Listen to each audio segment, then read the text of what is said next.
YTN 라디오 생생플러스 2부 시작합니다. 경제는 글로벌하게 국제경제를 심층 분석하는 코너죠. 김대호 세한대 특임교수, 이재환 IS 대표 두 분 스튜디오 모시고 자세한 이야기 나눠보겠습니다. 어서 오세요. 네, 안녕하세요. 반갑습니다. 네, 제가 광고 전에 청취율 조사 안내를 드렸는데 두 분 여기뿐만 아니라 다른 곳에서도 방송 많이 하고 계시지 않으세요? 네, 그렇습니다. 만약에 02로 전화가 오면 네. 어디라고 답하실지 고민이 될 것 같거든요. 네. 혹시 받아보셨어요? 네, 받아보지는 않았는데요. 네, 만약에 온다면 뭐라고 답하실 거예요? 근데 그 생생플러스에 그동안에 정이 너무 많이 들었고 네. 그동안 또 생생플러스만큼 이렇게 집중적으로 시청자 투자하는 청취자 투자하는 데가 없잖아요. 아, 그럼요. 네. 그래서 네. 다른 데 가면 또 욕을 먹을지 모르겠지만 그래도 우리는 YTN 생생플러스다. 네, 이렇게 말씀드릴게요. 아, 좋습니다. 근데 저는 교수님 참 오랫동안 배웠지만 이렇게 말을 좀 더듬으시고 마가 많이 뜨는 건 처음 봅니다. 대표님께서는 어떻게 생생플러스라고 답해 주실 거죠? 해야죠. 해야고. 라디오는 저도 정말 이제 오랜만에 하는 거고 또 제가 지난번에 한번 교수님 뵙고 두 번째 뵙는 건데 여기 와서 교수님 뵐 수 있는 것도 영광이고 유일하게 출연하는 라디오 프로그램이기 때문에 꼭 라디오는 생생플러스. 꼭 광고를 하겠습니다. 좋습니다. 감사합니다. 저희가 또 이 청취율 조사 기간에 커피 쿠폰을 보내드리는 이벤트를 진행하고 있거든요. 오늘은 생생플러스 응원 문자 자유롭게 보내주시면 몇 분 추첨해서 시원한 아메리카노 쿠폰 보내드리겠습니다. 문자 참여 많이 해주세요. 샵 0945번입니다. 단문 50원, 장문 100원의 유료 문자입니다. 자, 그러면 이제 본격적인 이야기를 해보겠습니다.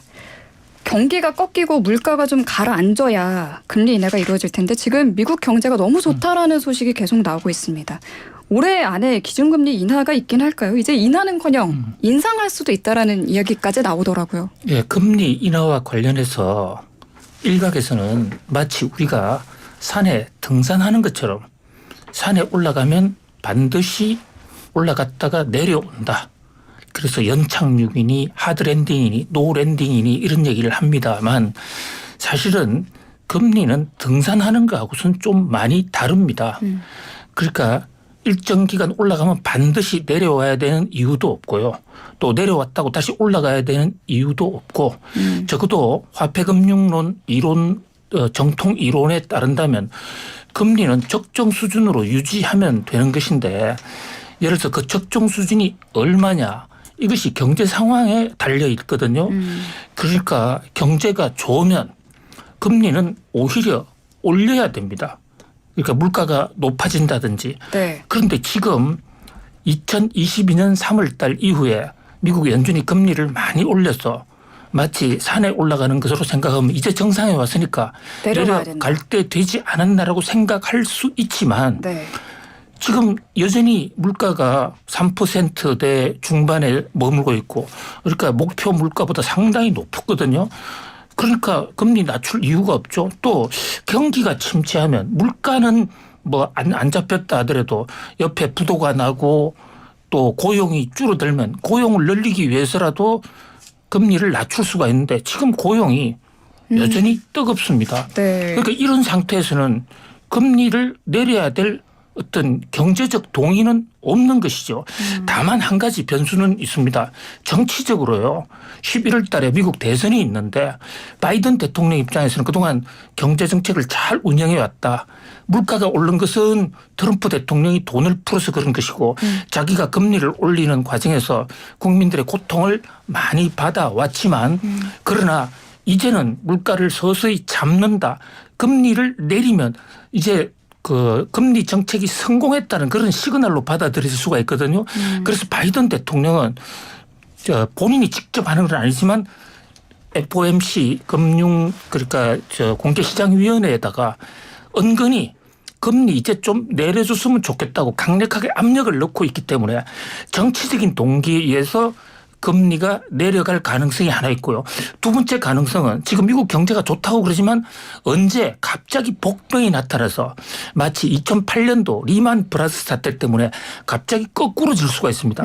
거꾸로 지는 신호 정도로 나타나야 그때 금리를 인하할 수 있지 않을까 그런 생각을 해봅니다. 지난주 김대호 박사님이 명언을 남기셨던데 제롬 파월 믿지 마라. 나도 믿지 말고 경제 지표만 믿어라라고 하셨는데 지금 미국의 경제 지표 보면 물가도 높고 고용도 너무 좋잖아요. 그러면은 금리를 내릴 이유가 없고 오히려 올려야 한다고도 보시나요? 혹시? 그렇습니다. 경제 지표만 보면 지금 물가를 잡기 위해서 금리 올려야 됩니다.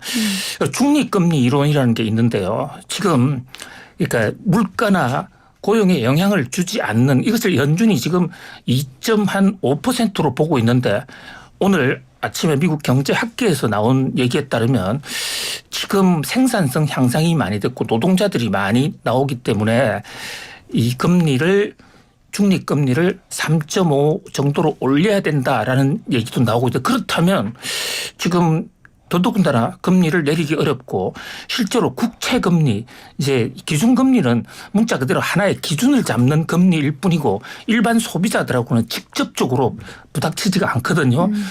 일반 이 경제 주체들하고 직접 부딪히는 가장 큰 영향력 있는 금리가 국채금리인데 국채금리 계속 꾸준히 조금씩 올라가고 있습니다. 그렇다면 금리는 상승 요인이 많이 있다. 그런데 단 한 가지 경제적으로 볼 때 미국이 지금 상업용 부동산 이게 지금 잘 안 돼서 여기서 일반 개인이 갖고 있는 부동산은 지금 집값이 여전히 오르고 잘 되고 있는데요. 네. 코로나19 이후로 많은 사람들이 이제 직장에 근무 안 하고 있고 또 뭐 기업들도 재택근무를 많이 하는 그런 경향이 있는데 그 집을 지을 때 은행 대출금을 받아서 많이 지었는데 이게 지금 공실이 많아요. 그렇게 되면 상업용 부동산이 부도가 나게 되면 네. 급격하게 금리 침체 신호가 올 수 있고 그 전조가 생기면 경제학적으로는 금리 내릴 어떤 요인도 발생하는데 지금 현 단계에서는 금리 인하 요인은 거의 없다 이렇게 볼 수 있습니다. 금리를 내릴 이유가 없다라는 이야기 다시 한번 해주셨고 대표님은 어떻게 생각하세요? 일단 이제 아마 지금 모든 분들이 금리 인하에 대한 기대감이 한풀 꺾이면서 사실 이제 증시도 이것 때문에 조금 충격을 받았고 전반적으로 이제 경기가 생각만큼 그렇게 양호하지 않다라는 관점에서 본다면은 이번 호텔론이 사실 이제 좀 심각하게 받아들일 쪽도 있죠 물론. 근데 이제 우리가 이걸 좀 생각해봐야 될 부분이 예. 그 연준에서 이제 점도표라고 해서 실제로 연준의 위원들이 금리를 어느 정도 시기 얼마만큼 내릴까라는 걸 조사를 하는데 이 점도표상으로 올해 이제 3번 정도 금리를 인하할 걸로 예상이 좀 되고 있었습니다. 네. 그러니까 이렇게 3번이라고 하면 우리가 5월이나 6월 정도에 적어도 한 번 정도를 인하를 해야 하반기에 2번 정도 이제 이렇게 예상을 하고 있었는데 이게 지난달 공개된 전도표에서 3회 인하가 나왔던 거죠? 그렇죠. 네, 그렇게 나왔었는데 근데 이제 문제는 이제 파월 의장과 연준 위원들의 이제 입이 맞지 않다는 거죠. 그러니까 파월 의장 같은 경우는 계속해서 이제 5호 중에 제스처를 좀 취했고 금리나 특정한 시기가 되고 지표가 맞으면 할 것이다. 네. 라는 좀 긍정적인 부분으로 시그널을 줬는데 이후에 이제 계속해서 나오는 연준 위원들은 상당히 부정적이었죠. 좀 전에 이제 교수님 말씀하신 것처럼 굳이 이렇게 경기가 이런 상황에서 금리를 인하할 필요가 있냐라는 부분이 뭐 뉴욕 연은 총재를 비롯해서 계속해서 나오다 보니까 금리 인하론이 구태가 좀 되었고 그러다 보니까 증시도 여기에 대해서 조금 충격을 반영을 하고 전반적으로 이제 분위기가 좀 안 좋아지는데 사실 이제 이번 금리 인하라는 부분은 이전과는 조금 다른 상황이 있습니다. 그러니까 이게 금리가 보통 인하될 때 대부분은 경기가 좋지 않거나 경기가 좋지 않을 걸 예상해서 금리를 인하하는 경우가 통상적으로 한 80% 정도 되거든요. 네. 그러니까 나머지 20%는 아주 특이한 상황에서 불가피하게 인플레이션이 많이 야기가 돼서 급작하게 금리를 올렸을 경우 그럴 경우는 경기와 무관하게 금리를 인하하는 경우가 한 20% 정도로 좀 적은 확률이지만 있습니다. 근데 사실 이번에 이 20%에 해당될 가능성이 좀 있거든요. 그러니까 이 얘기를 파월 의장이 작년도 금리 인상을 중단한 이후에 올 3월 달에 그 연준위원회에서 어떤 얘기를 했냐면 만약에 금리가 인하된다고 하더라도 경기가 나빠서 인하하는 것은 아니다라는 표현을 강조를 했거든요. 그러니까 이거를 역으로 생각해 보면 경기가 나쁘지 않더라도 금리를 인하할 개연성은 있다라고 이제 우리가 받아들이는 거죠. 그렇게 본다면 통상적으로 경기가 나빠서 인하하는 80%의 확률보다는 급박하게 올라갔던 금리를 경기가 무관하게 조금은 낮춰야 되는 필요성이 있다라는 게 이번 20%에 해당되고 네. 그렇다면은 금리 인하는 지금 경기와 무관하게 어느 정도 할 개연성은 있다라는 건데 문제는 이제 이 원론적인 발언이 최근에 연준 위원들의 발언 때문에 많이 희석됐다는 것 때문에 조금 흔들리는 부분은 있지만 저는 아마 금리 인하는 경기와 무관하게 어느 정도 파월 의장의 의지에서 할 가능성이 있고 또 한 가지는 그게 좀 전에 교수님 말씀하신 것처럼 정치적인 부분과 좀 맞물릴 개연성도 상당히 있지 않을까. 대선을 앞두고 금리 인하 가능성도 상당히 있지 않을까. 이런 부분을 좀 보고 있습니다. 그렇군요. 그럼 연내 인하 횟수에 대한 전망이 지금 2회인가요? 지금 이제 급격히 후퇴하면서 연말에 한 번 정도. 연말에 이제 한 번. 이게 최근에 이제 뉴스에서 나오는 의견인데 아마 그러지는 않을 것 같고요. 점도표상에서 이제 세 번이 어느 정도 후퇴할 개연성이 있다라는 부분은 인지를 하더라도 저는 2, 3회 정도 할 개연성이 있다라고 보고 2, 3회 원래 정도. 이제 최근에 그 인플레이션에 대한 노이즈가 좀 나오면서 물가가 최근에 조금 리바운딩이 나왔거든요. 근데 이런 부분은 대부분 물가가 급격히 떨어지는 구간에서 어느 정도 보면 한 물가가 3%에서 3.5% 정도 실질 금리가 유지될 때 사실 이때가 물가를 낮추기가 가장 어렵습니다. 그러니까 우리가 CPI 소비자 물가지수 기준으로 해서 7, 8, 10에서 3.5, 4까지 떨어뜨리는 건 쉬운데 이 구간이 어쩌면 좀 고통스럽게 잘 내려가지 않거든요. 그렇군요. 그렇게 본다면 조금 노이즈가 있는 구간에서 지금 계속해서 어느 정도 의견차는 계속해서 부각될 수 있는 구간이다. 네. 이렇게 이해를 하시는 게 좋을 것 네, 같습니다. 앞으로 물가, 고용, 성장, 소매 지출 등 경제 지표에 좀 주목을 하면 좋을 것 같습니다. 증시 이야기가 나온 김에 이야기를 이어가면 투자하시는 분들 요즘 희한하다라고 느끼는 분들 안 계실까요? 보통 실적이 잘 나오면 주가도 오르고 또 실적이 예상보다 안 좋으면 주가가 내려가는 걸로 알고 있는데 어제 테슬라도 그렇고요. 오늘 메타도 실적과 주가가 반대로 움직였거든요. 이거 왜 이런 거예요? 그러니까 이게 우리가 이제 금리 동결 시기에 주가 흐름이 조금 평소와 다르다라는 부분을 인지를 해야 되는데, 그러니까 금리가 지금은 동결된 시기고요. 인하가 되지 않고 인상이 된 이후에 그 가도기의 구간에 들어왔는데 이 금리 동결 시기에는 보통 이제 좀 특징적인 부분이 있습니다. 그러니까 증시만 놓고 본다면 뭐 대형주가 소형주보다는 성적이 좀 좋다든지 아니면 한번 주도주가 잘 바뀌지 않는다든지 이런 룰이 있는데 지금은 실적에서 가장 중요한 부분은 이제 가이던스 지금 현재 실적도 중요하지만 앞으로 어떨 것이냐라는 부분이 상당히 중요하고요. 그다음에 경기가 조금 밀렸다가 지금처럼 좋아지는 구간에서는 우리가 통상 얘기하는 영업이익보다는 매출액이 좀 중요합니다. 네. 그러니까 어제 실적이 나왔던 메타 플랫폼 같은 경우도 보면 실적이 나쁘지 않았거든요. 네. 근데 이제 매출액 가이던스가 조금 줄어들었죠. 그러니까 이 부분이 증시 악재로 반영되는 부분이 있고 테슬라 같은 경우는 사실 좀 우리가 예외적으로 봐야 될 것 같습니다. 그러니까 실적은 솔직히 워낙 안 좋았고 영업이익, 매출액 전부 다 안 좋았고 정말 처참했는데. 앞으로 가이던스도 사실 좋지 않거든요. 그런데도 불구하고 어제 모멘텀으로 작용했던 것은 자율주행 그리고 모델2에 대한 기대감. 그러니까 이 두 가지가 증시 상승을 이끌었는데 그러니까 저가 모델을 예상보다 더 그렇죠. 빨리 출시하겠다라는 소식이 좀 주가 상승에 영향을 미친 거라는 거죠. 이제 그게 영향을 단기적으로 줬긴 한데 사실 이게 과연 얼마만큼 호재가 이어질 수 있고 그게 펀더멘탈을 바꿀 수 있는 구조적인 부분이냐라고 보면 상당히 회의적인 시간은 사실 많습니다. 그러니까 이 모델2로 가면 지금 현재 이제 모델2와 같이 저가형 모델이 중국에서 BYD가 예상하는 모델과 테슬라가 예상하는 모델 두 가지가 있는데 BYD는 지금 최근에 뭐 1,500만 원에서 2천만 원대까지 확 떨어진 가격대. 테슬라도 2만 달러 전후로 보면 우리나라 가격으로 한 2천만 원에서 3천만 원대 정도의 전기차를 출시하겠다는 부분인데 지금 현재 2차 전지 관련돼 있는 공급되는 우리가 잘 알고 있는 전기차에 공급되는 배터리 가격이 1,500만 원이 넘습니다. 그러니까 만약에 이런 저가형 모델이 나오게 되면 2차 전지부터 해서 모든 관련돼 있는 부속들의 가격을 아주 획기적으로 떨어뜨려야 되는 거죠. 그래. 그만큼 가격 압박을 많이 받게 될 것이고 사실 우리나라 2차 전지 기업들 같은 경우에는 상당한 리스크가 커진다라는 부분에서 본다면 네. 테슬라의 호재가 꼭 우리나라 기업들에게 호재로 이어지진 않는다는 부분을 조금 생각을 해볼 필요가 있습니다. 그러니까 테슬라가 추세적으로 상승이 계속 이어질지는 회의적이다. 더 지켜봐야 한다라는 의견 주셨고요. 교수님은요? 어떻게 보셨어요? 경제학에요. 모나리자 미소 효과라는 말이 있어요. 원래 없던 얘기인데 미국, 영국의 이코노미스트라는 저널이 만들어내면서 지금 경제학자들 사이에는 보편적으로 활용이 되고 있습니다. 우리 최희 앵커님도 모나리자 미소 루블 박물관에 가서 보셨죠? 봤죠. 네. 이 모나리자를 쳐다보면요. 처음에 그 많은 인파를 딛고 루브르 박물관에서 딱 처음 봤을 때 저는 모나리자가 저한테 엄청난 미소를 보내는 줄 알았습니다.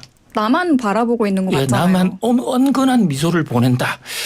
그런데 잠시 행렬에 치여가지고 흐트러진 상태에서 다시 한번 쳐다보니까 저한테 대해서 아주 냉랭한 싸늘한 또 미소를 보내고 있기도 해요. 그러니까 도대체 뭐가 뭔지 잘 모르겠어요.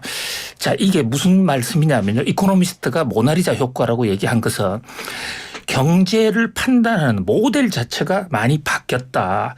그러니까 예를 들면 코로나 팬데믹 이전과 이후 예를 들어서 노동 지표 같은 것도 과거와 같이 평가할 수가 없게 됐고 또 AI가 새로 나오는 바람에 뭐 새로 나온 건 아니지만 최근에 갑자기 대중성이 높아지는 바람에 지금 여러 가지 금리를 높였으면 물가가 떨어지고 주가도 좀 떨어져야 되는데 AI라는 또 변수가 생기고 그러니까 예측하지 못한 변수들이 많아서 마치 모나리자의 미소처럼 다양한 얼굴을 갖고 있어서 한참 쳐다봐야만 알 수가 있다 이런 얘기죠.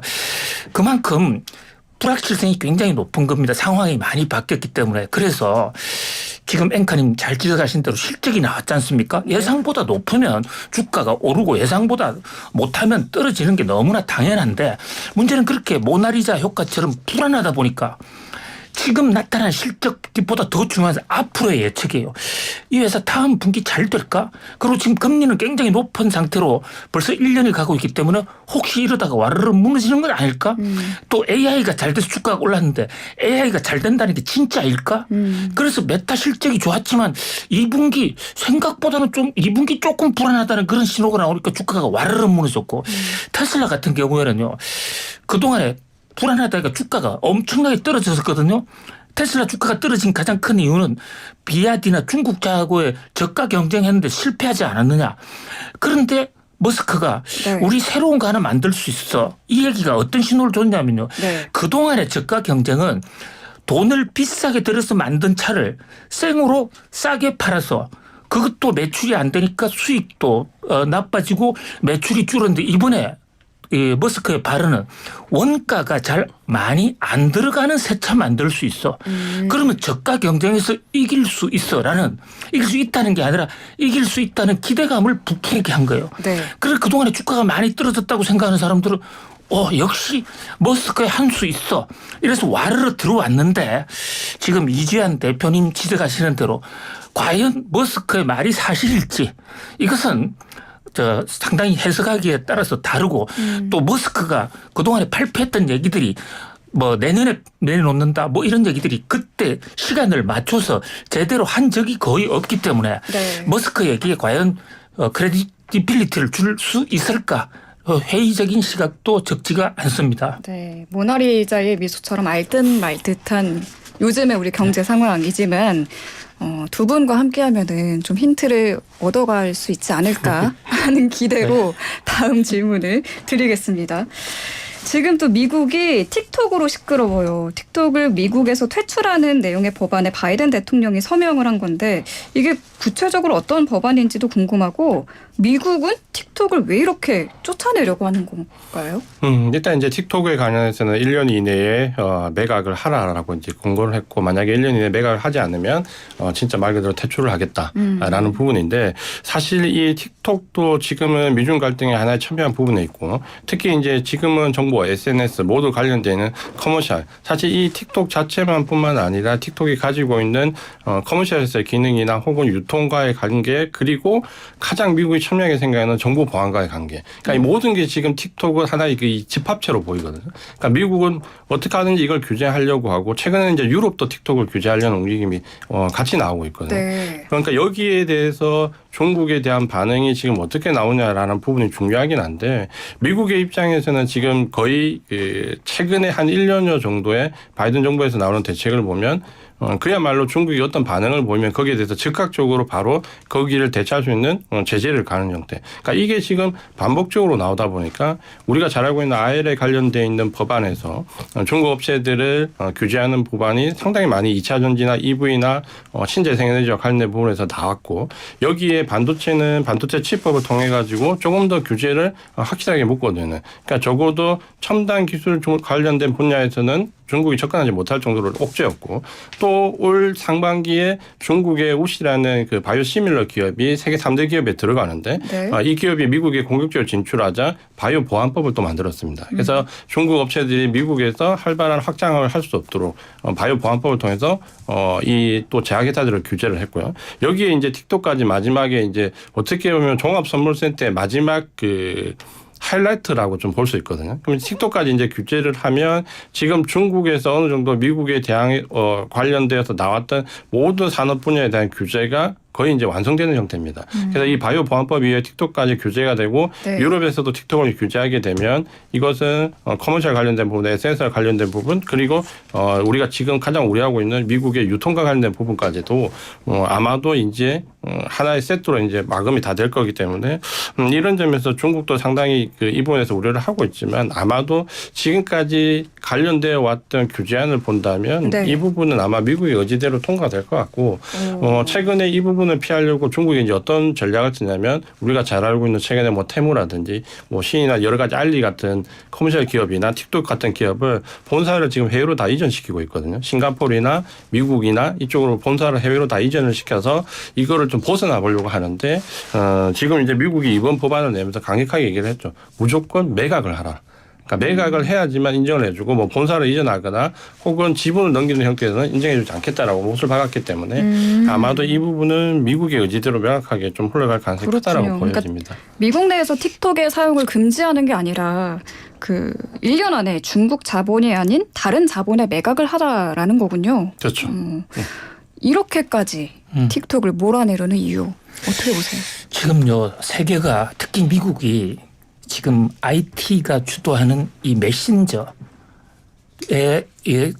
나라에 명운이 걸려 있다 이렇게 보고 있어요. 특히요 틱톡이라는 데가 원래 뭐 만들던 데냐면 틱톡의 모기업이 바이트 댄스라는 곳입니다. 거기 짱이밍 선생이 이 양반이 그 원래 언론 신문 워낙 그 뉴스가 많으니까 그것을 일목요연 그러니까 한꺼번에 보여줄 수 있는 사람들 각자 취향에 따라서 예를 들어서 최희 앵커님이 경제뉴스를 좋아한다 그러면 최희 앵커님 틱톡에는 이 경제뉴스만 집어넣는 딱 원하는 식의 뉴스를 넣어주는데 그렇게 하려면 그 사람의 성향을 다 조사해야 되잖아요. 네. 그 성향 조사하는 방식으로 바로 미국의 여론을 조장한다. 조작하고 있다 이렇게 보고 또 거기 들어와서 개인정보를 가지고 국가 안보에 이용한다. 이러고 사실 지금 중국은 구글이나 다른 미국의 SNS를 중국에 아예 들어오지도 못하게 하고 있지 않습니까?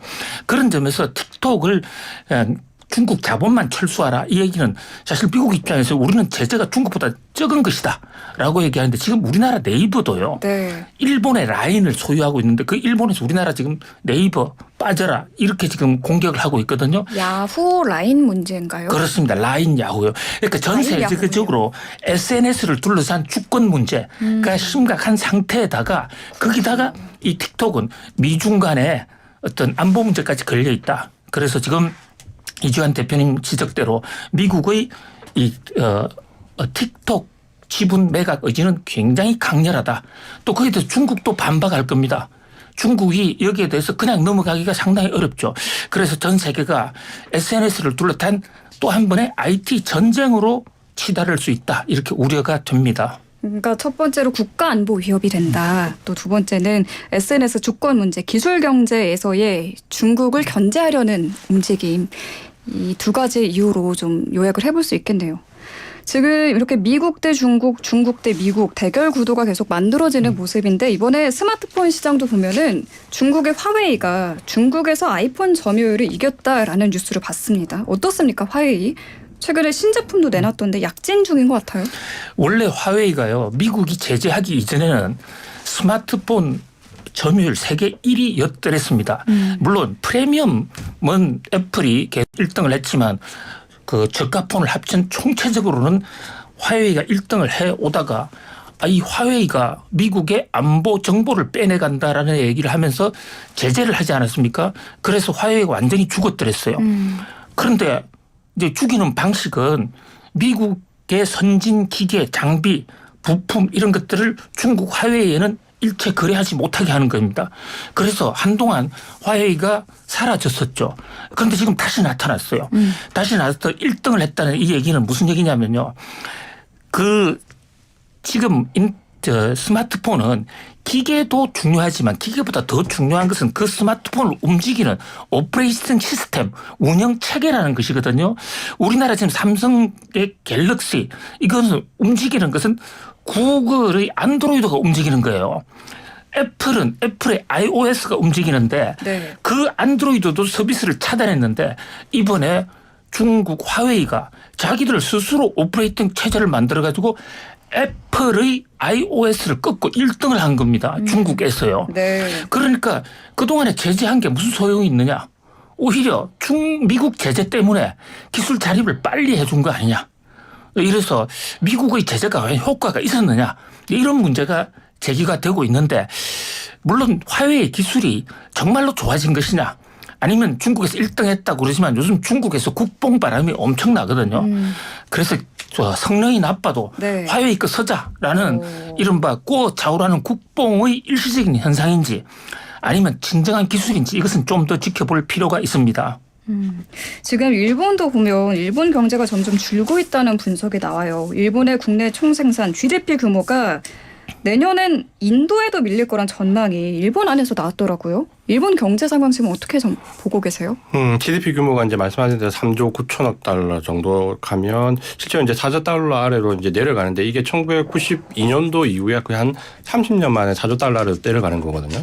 그러니까 1992년도 초반까지 우리가 일본에 이제 잃어버린 30년에 들어갔던 절정 구간을 비교해 보면 그 당시에 일본이 90년대 초반에 글로벌 경제에서 차지하는 GDP 비중이 한 15% 정도 됐습니다. 그러니까 최근에 이제 한 4% 정도 되거든요. 그러니까 굉장히 급격하게 줄어들었고 여기에는 일본 경기의 위축과 함께 사실은 엔저 현상이 상당한 영향을 좀 미쳤습니다. 그러니까 네. 엔저가 너무 지나치게 과도하게 하락을 했고 이 부분은 일본이 굉장히 어렵다 보니까 우리가 잘 알고 있는 일본의 중앙은행이 취했던 정책이 마이너스 금리 정책이었죠. 그러니까 금리를 마이너스 금리 정책을 취하고 여기에 우리가 알고 있는 국채 금리, 장기 국채 금리를 일정한 밴드 이상 움직이지 못하게 하는 YCC 정책을 취하면서 사실 금융시장을 많이 왜곡시켰거든요. 그러니까 그 부분에 대한 후유증이 이제는 나온다라고 좀 보여지고 최근에 이제 일본 경제가 어느 정도 AI 열풍에서 반도체와 관련된 부분에서 어느 정도 회복 기조에 들어와 있기는 하지만 최근에 이제 일본 중앙은행이 마이너스 기조에서 이제 처음으로 탈피하는 움직임을 보였는데 이게 아직까지는 엔화와 관련된 부분에서 여전히 엔저 현상이 지속되고 있다는 점에서 네. 이런 우려감은 좀 계속돼서 지속되고 있고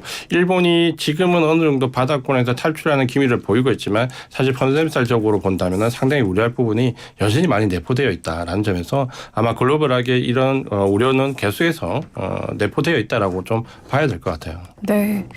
지금 일본 소식 본 김에 이 내용도 짧게 한번 다뤄보겠습니다. 지금 일본 정부가 압박을 하고 있어요. 네이버의 라인, 야후 지분을 인수하라, 사들이라고 압박을 하고 있는데 이러다가 라인의 경영권이 일본에 넘어가는 것 아니냐라는 우려 나오거든요. 우리나라도 대응이 필요해 보이는데 지금 어떤 상황입니까? 굉장히 중요한 이슈입니다. 틱톡보다도 사실 어떻게 보면 폭발력이 훨씬 더 커요. 그럼요. 우리나라가 얽혀있는 문제니까. 예, 틱톡은 중국이 안보적인 면에서 미국의 정보를 빼갔느냐 안 하느냐 국가마다 나라마다 좀 주장이 다르지만 어쨌든 미국과 중국과는 서로 간의 경쟁국입니다. 그런데 한국과 일본은 동맹국이잖아요. 그럼요. 동맹국인데 지금 일본의 카톡 그건 사실 라인이 독점하고 있어요. 일본만 독점하고 있는 게 아니라 이게 대만, 동남아까지 해서 이게 네이버가 만든 거거든요. 국민 메신저죠. 일본과 대만에서. 그렇습니다. 한국의 카톡 같은 게 일본의 라인이에요. 원래 이혜진 씨가 지금 네이버의 오너인데 네이버 톡이라는 것을 2011년도에 만들었어요. 저도 그걸 썼습니다. 그런데 그 김범수 회장이 만든 카톡에 눌려가지고 국내에서는 실패했어요. 네. 그러니까 그걸 가지고 일본에 가서 일본은 그때 우리보다도 이 IT가 굉장히 늦었거든요. 일본을 시장을 휩쓴 거예요. 그런데 일본의 이제 소프트뱅크의 손정희 회장 이분은 이제 한국계지만 제일동포지만 국적을 일본으로 한 일본 사람이 일본의 제일 큰 기업 중에 하나고요.